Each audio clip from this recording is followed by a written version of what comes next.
ತಿಪಟೂರು ಕ್ಷೇತ್ರಕ್ಕೆ ಹಳೆ ಹುಲಿ ಎಂಎಲ್ಎ ಕ್ಯಾಂಡಿಡೇಟ್ ಜಿ ನಾರಾಯಣ್ ರವರ ಮರು ಆಗಮನ. ಪಕ್ಷೇತರವಾಗಿ ನಿಂತ್ಕೊಳ್ಳೋಣ ಅಂತ ಸರ್. ಯಾಕಂದ್ರೆ ಸಿದ್ದರಾಮಣ್ಣ ಅಂತ 100 ಸತಿ ಹೋಗ್ಬೇಕು, ಟಿಕೆಟ್ ಕೊಡ್ರಿ ಅಂತ. ಹೇಗೆ ಎಂಟ್ರಿ ಕೊಟ್ಟಿದ್ದಾರೆ. ವಿಜಯದಶಮಿ ದಿನ ವಿಜಯ ನಮ್ಮದೇ ಎನ್ನುತ್ತಾ ತಿಪಟೂರಿನ ಕ್ಷೇತ್ರದ ಕಡೆಗೆ ಮಾಜಿ ZP ವಿಜೇತ ಜಿ ನಾರಾಯಣ್. ಬಡವರು ಯಾರು ಇರ್ತಾರೆ ಅವ್ರ ಜೊತೆಗೆ ಹೋಗೋಣ ಅಂತ, ಬಡವ್ರ ಪರವಾಗಿ ನಿಲ್ಲೋಣ ಅಂತ ಆಸೆ.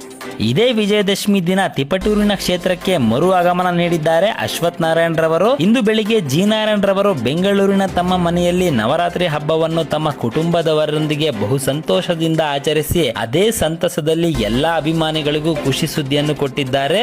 ಹಬ್ಬದ ಸಡಗರವನ್ನು ವಿಜೃಂಭಣೆಯಿಂದ ಮುಗಿಸಿಕೊಂಡು ಅಲ್ಲಿಂದ ಜಿ ನಾರಾಯಣ್ ರವರು ಸೀದಾ ಹೊರಟಿದ್ದೆ ತಿಪಟೂರು ಕ್ಷೇತ್ರದ ಕಡೆಗೆ. KB ಕ್ರಾಸ್ನ ಹತ್ತಿಯಾಳು ನರಸಿಂಹಸ್ವಾಮಿ ದೇವಾಲಯದಲ್ಲಿ ಮಹಾವಿಷ್ಣು ನರಸಿಂಹ ದೇವರ ಆಶೀರ್ವಾದದೊಂದಿಗೆ ತಮ್ಮ ರಾಜಕೀಯದ ಮುಂದಿನ ಹೆಜ್ಜೆಯ ಬಗ್ಗೆ ಬಹಿರಂಗವಾಗಿ ಮಾತನಾಡಿದ್ದಾರೆ.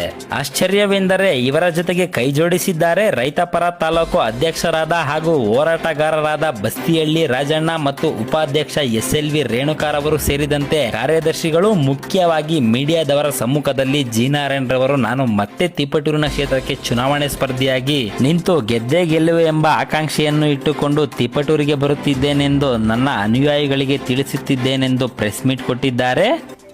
ಈ ತಾಲೂಕು ಕಂಡಂತ ಏನು ನಾವು ಈಗ ಆಲ್ರೆಡಿ ಈ ಅಣ್ಣ ತಮ್ಮದಿಟ್ಟು ಇಬ್ಬರನ್ನೇ ನೋಡ್ಕೊಂಡು ನಮ್ಮ ಅಭಿವೃದ್ಧಿನೇ ಕಳ್ಕೊಂಡ್ಬಿಟ್ಟಿದೆ ಈ ತಾಲೂಕು.